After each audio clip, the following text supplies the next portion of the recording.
For the expense of $4.5 billion, it should be going to things like clean drinking water for people in Indigenous communities and in renewable energies. Tonight, a day of action against Trudeau's taxpayer-funded pipeline expansion. The fact that they'd be celebrating their vote, rejecting the recognition of the UN Declaration of the Rights of Indigenous Peoples is insulting. Video of the vote with 2 Conservative MPs goes viral. That's why I'm really happy today to be celebrating the opening of this new season. And it's not just a Roundhouse Cafe, the only place to eat Indigenous in Montreal.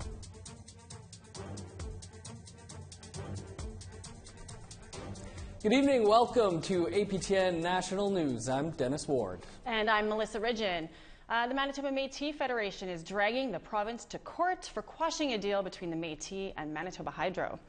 The MMF is applying for a judicial review of the province's decision. The deal would have seen the MMF get $70 million in exchange for supporting the construction of a massive power line that cuts through Manitoba. In March, Premier Brian Pallister's government rejected the deal, prompting the Hydro Board to quit. MMF President David Chartrand previously gave the government until the end of May to work with the newly appointed board and get the deal back on track. He says Pallister has chosen to ignore the MMF's multiple requests to meet. It will now go to the courts on June 25th. I think it's unfortunate that Pallister is not being truthful in his commitments and his promises, and so from our side, Pallister has abandoned Métis Nation and abandoned Métis people in his province. In Whitehorse, a small crowd gathered for a snap action in front of Yukon Liberal MP Larry Bagnall's office. It's part of a national day of action to stop the Kinder Morgan buyout. The group wanted to show their solidarity with the BC Indigenous frontline resistance to Canada's plan in buying the $4.5 billion Trans Mountain pipeline. Organizer Rob Dixon says it's money wasted and the buyout goes against Indigenous land rights. Obviously, they're looking to overstep that process of consent and building consent, and I feel that also the expense of $4.5 billion, it should be going to things like clean drinking water for people in Indigenous communities and in renewable energies investments, so that's the main thing. Line 21 is the biggest pipeline in the Northwest Territories, but it has not seen a drop of oil flow through it since 2016. That's about to change, and so could the economy of Fort Simpson. The return of Line 21 means a return of paychecks for those who are out of work. Our reporter Charlotte Morit-Jacobs has more. Enbridge's Line 21 pipeline runs nearly 900 kilometers from Norman Wells, NWT, to Zama, Alberta. It's been in operation since 1985 and comes from oil wells in the Sawtooth region. But in 2016, Enbridge, the company that owns the line, shut it down because it sits on an unstable riverbank. But now they plan to get the oil flowing again. And many hope so will the economy of Fort Simpson. When they shut down, it slows everything down. There's right from the grocery stores, the hotels, the restaurants, the gas stations, everything. For Chamber of Commerce President Kirby Gloat, the return of Enbridge is a good thing. The activity in the community and the region is very noticeable. The trucks and people involved in town, contractors are busy all over the place. The ferry operations have started 2 hours earlier. They start at 6 a.m. in the morning now, which was something we've been trying to get going for a long time. Enbridge is now setting up a camp to support the replacement of a 2.5-kilometer section of pipeline this summer. It's just 10 kilometers away from Fort Simpson. In Fort Simpson, yes, it is difficult to find employment here. Vera Deninua makes her way to camp where she cooks for Enbridge. With little employment in town, she says she and many others in the community are often stuck working odd jobs. While she wasn't a fan of the pipeline in the beginning, she is happy to be working. That they're just coming through here through our land, and it kind of made me iffy, but at the same time, I'm just like, you know what, there's employment. Last week, Enbridge held a community information session in Fort Simpson to share technical information about drilling and provide project updates.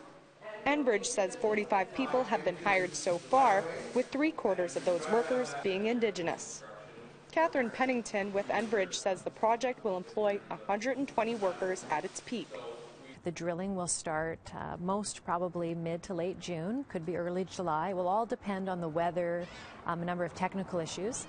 Most probably be wrapped up by September. That will be the drilling component. And then there'll be the deconstruction process. And so those will include things like removal of the mats, removal of the camp. Repairs of the project are estimated at $53 million. Charlotte Moore-Jacobs, APTN National News, Fort Simpson. Salmon farming in British Columbia has received a lot of negative press this year, and First Nations involved with the industry want to make sure you hear their side. That's why coastal First Nations leaders and salmon farm workers gathered in Vancouver to speak out about the importance and health of BC's aquaculture industry. APTN's Lori Hamlin has this story. So otherwise we would have been still on welfare. Chief John Smith of Tsleil-Waututh First Nation on Vancouver Island takes salmon farming seriously. Smith traveled to Vancouver to share his community story of partnering with Grieg Seafood. It's been a godsend in terms of money for our tribe, which we wouldn't have had before. 2 Atlantic salmon farms have been operating in Smith's territory for almost 5 years. The chief says he's seen firsthand that fish farms are healthy, and he doesn't agree with scientists and activists who oppose the open net farms. We can't see that they've proven anything, and I see the state of affairs at the farm is good. Some science I can't believe. I mean, I said, who wrote this? You know, obviously an anti-fish farm person.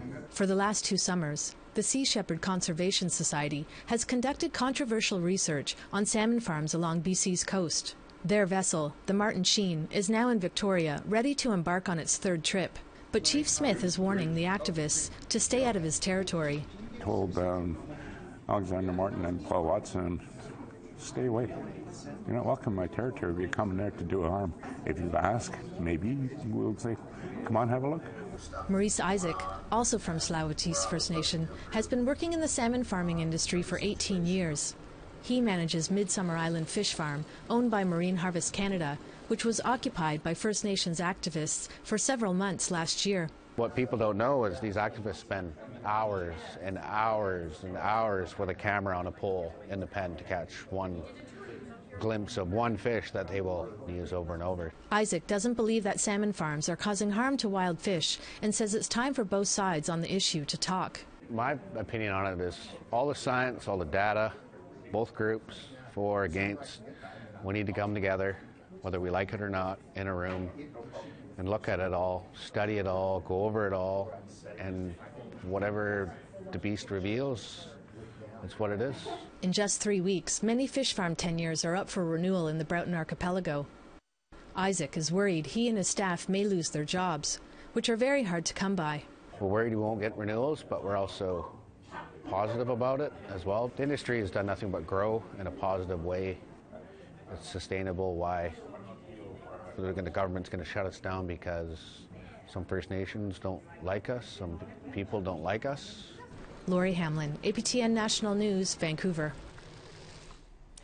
A day of action was held across Canada today to protest the Liberal government's buyout of Kinder Morgan's Trans Mountain Pipeline. Rallies were organized at the offices of various members of Parliament constituency offices. The Liberals have pledged that this pipeline, which runs from Alberta to the BC coast, will happen. The rallies are in response to the $4.5 billion buyout using taxpayer money. In Vancouver, over 100 people carrying signs gathered outside the office of MP Hetty Fry. She was in Ottawa, not at her office. So we're here to actually say we support you, but also speak up.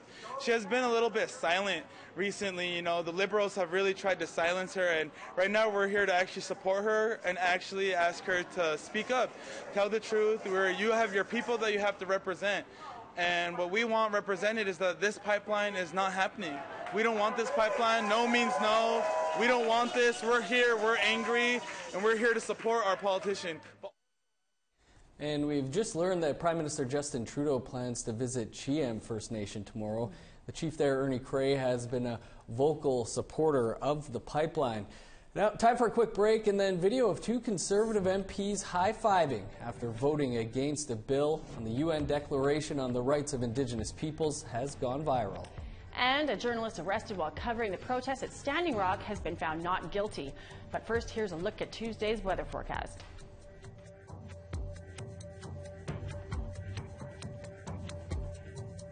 In St. John's, Newfoundland, 10, 9 in Fredericton.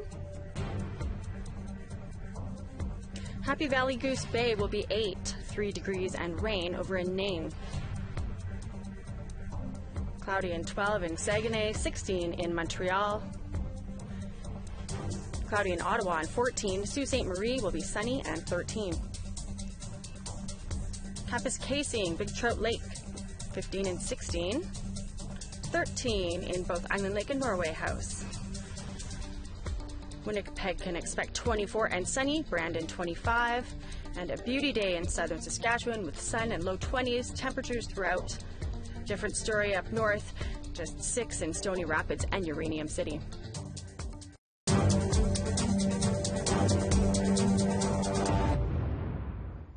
A teenage girl has been sentenced to just over 3 years for her role in the beating death of Sarina McKay. The girl, who was 17 at the time, pleaded guilty to second-degree murder. The body of 19-year-old McKay was found on Saugeen First Nation in April 2017. The now 18-year-old cannot be identified under the Youth Criminal Justice Act. The judge sentenced her to 40 months in jail and 23.5 months under supervision. McKay's death made headlines after a video of the vicious attack circulated through social media. A second girl pled guilty to manslaughter in January. She'll be sentenced later this month. McKay's mother says the family accepts the sentence. We're relatively pleased, I guess, and even though we can't change that the plea was made or the bargains were made, and that they were decided before we even came to court, we have no choice in that matter. And like I said before, we had hoped that it would be an adult sentence. Unfortunately, that didn't happen. A journalist arrested while reporting on the pipeline protest near Standing Rock has been found not guilty on the charge she was facing. Jenny Monet, who has appeared frequently on APTN, was among 70 others arrested on February 1st, 2017. Monet was reporting on a raid by law enforcement at the Last Child camp. She was initially charged with criminal trespassing and engaging in a riot. The independent journalist spent months covering the protests in Standing Rock. Monet called the not guilty verdict a great day for journalism. The House of Commons voted and passed Bill C-262 last week. That's a private member's bill that ensures Canada's laws are in harmony with the United Nations Declaration on the Rights of Indigenous Peoples. Bill C-262 was introduced by NDP MP Romeo Saganash. It won the support of MPs by a margin of 206 to 79. A video of two Conservative MPs, Dane Lloyd and Rosemary Falk, high-fiving following their vote has gone viral. NDP MP Nathan Cullen responded to media questions in the House of Commons today. He said it's okay to have differing opinions, but their actions are an incredible insult. I think charter rights shouldn't be something we have a difference of opinion on, but there is the Conservative Party. The fact that they'd be celebrating their vote, rejecting the recognition of the UN Declaration of the Rights of Indigenous Peoples is insulting. According to a written statement from Falk's office, the high five was in response to the end of nearly an hour of voting in the House of Commons and not the specific vote in question.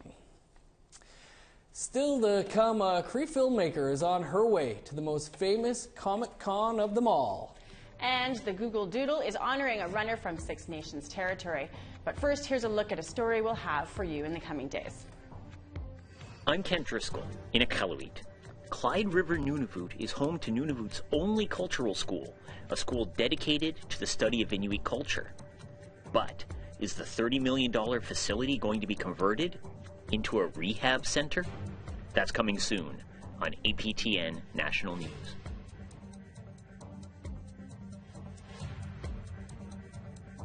Tomorrow's weather in northern Alberta, cloudy throughout, 9 in Fort Chip, 13 in Fort McMurray. A little sunnier in the south, 19 in Edmonton, 22 down in Lethbridge.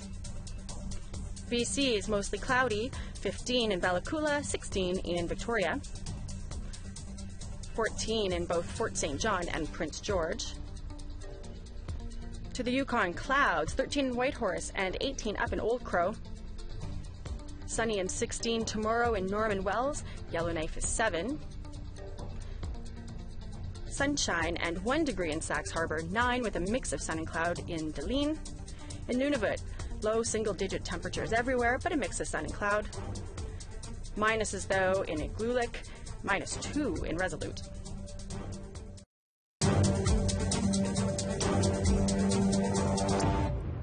Welcome back.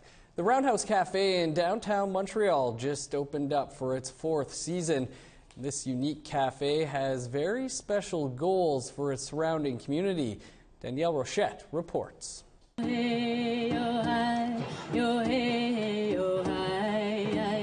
festive atmosphere at Cabot Square is for the launch of the only Indigenous cafe in Montreal. Over 80 people reserved their seats for the opening of the Roundhouse Cafe. Mélodie Grenier planned the Eat Indigenous themed menu. It's like a big old bannock, and we just put like a mix of salmon with mayonnaise and everything with seaweed, caviar, and chives on the top, with the Three Sisters salad on the side and the sweet bannock with maple syrup. So it's a lot of work.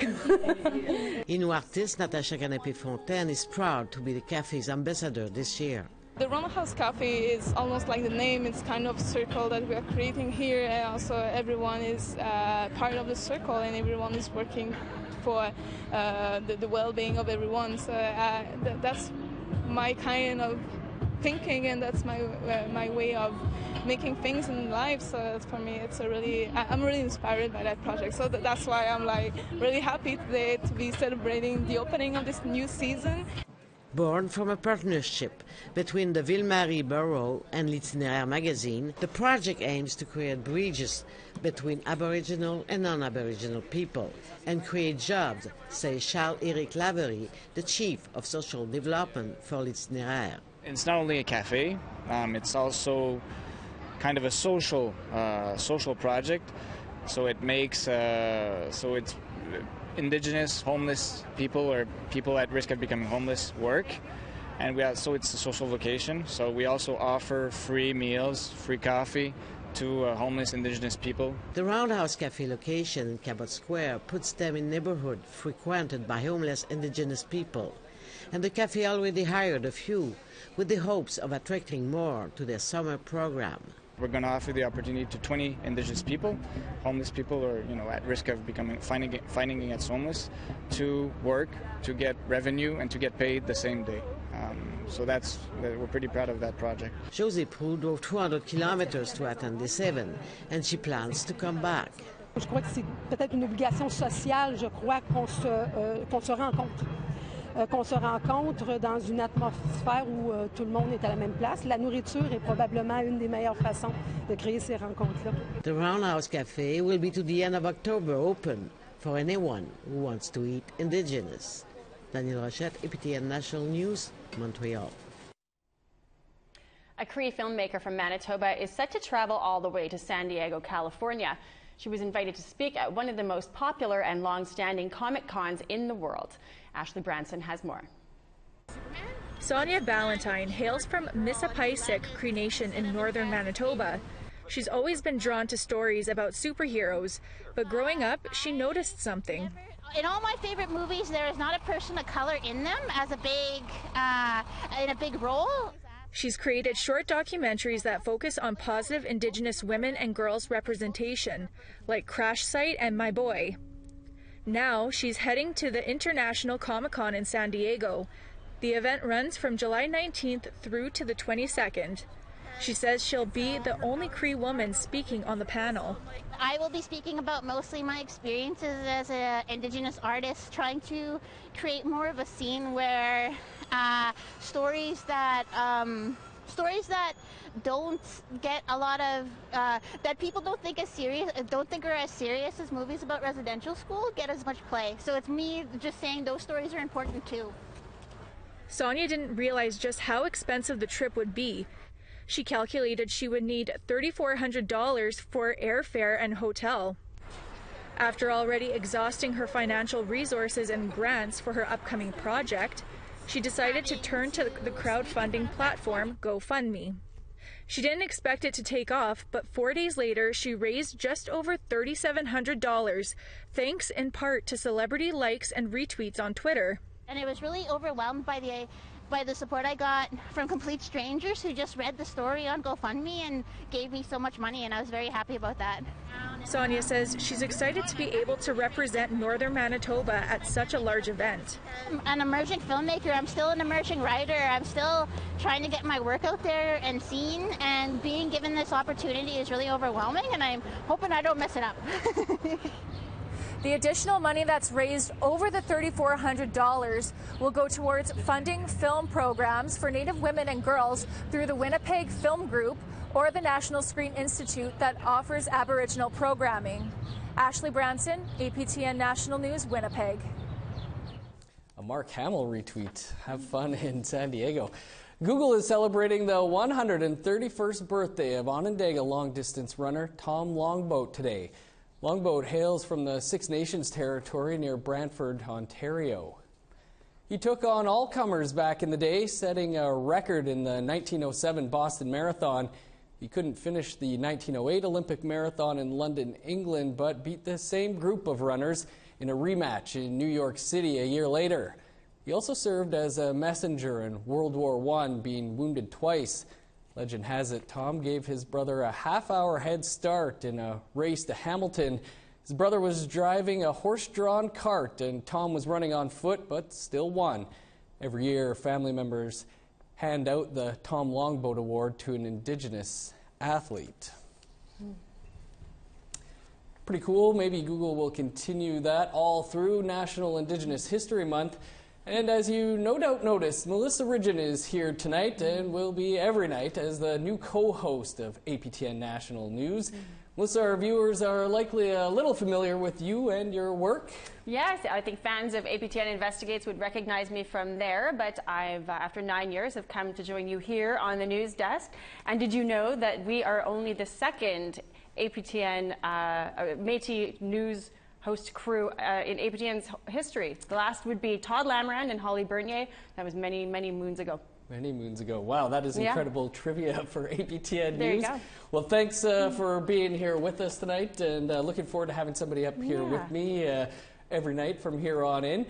That is your APTN National News for this Monday. Thanks for tuning in. I'm Dennis Ward. Have a great night. I'm Melissa Ridgen. Bye-bye.